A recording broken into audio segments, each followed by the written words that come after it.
or are you withdrawing simply to get away from the noise? Let's talk isolation versus consecration. I want to preface this by saying rest is worship. We see in the Bible that Jesus withdrew specifically to pray and be with the Father. Glory be to God. Rest is a luxury that we also get to experience when we withdraw. But I want to talk about withdrawing in a way that honors the Lord and keeps him at the center. So let's talk about it.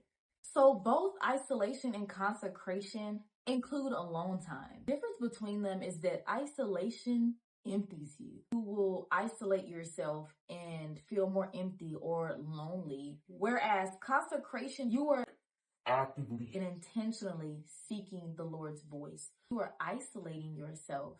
You can unintentionally create an environment where the enemy can attack your mind. It is a good thing to withdraw, get away from the noise, but sometimes you have to ask yourself, who's speaking to you in these moments of quietness? You seeking the Lord's voice, because if it's not the Lord's voice that's speaking to you, when you're in a secluded place by yourself, you're leaving yourself vulnerable for the enemy to come in and speak to you. And you're trying to fight spiritual battles without a spiritual covering, which is why it's important to actively and intentionally seek the Lord when you withdraw yourself. And I think it's valid to check our heart postures and our motives and our mental and spiritual health to ask, why am I feeling like I want to withdraw?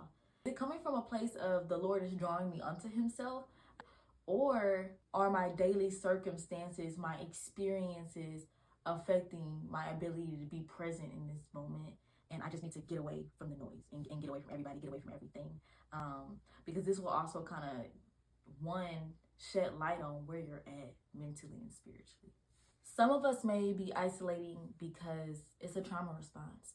We grew up having to learn how to take care of our own emotions and carry things by ourselves. Maybe you didn't have emotionally mature parents or mentors or siblings or somebody that could carry your burdens with you. And so you had to figure things out on your own. So your first response to the chaos and the noise is, let me withdraw and be by myself. Whereas some of us cling on to isolation because we think it's going to protect us. We're like, oh, I went out there and this happened and I don't want to experience any of those things. So let me withdraw myself so that I can protect myself. But you doing that is creating this false perception that you are in control of your environment. Or maybe you've done the things already. You've already sought out community, tried to lean on those around you, and you experienced disappointment, or they made things worse, or they just couldn't be there for you.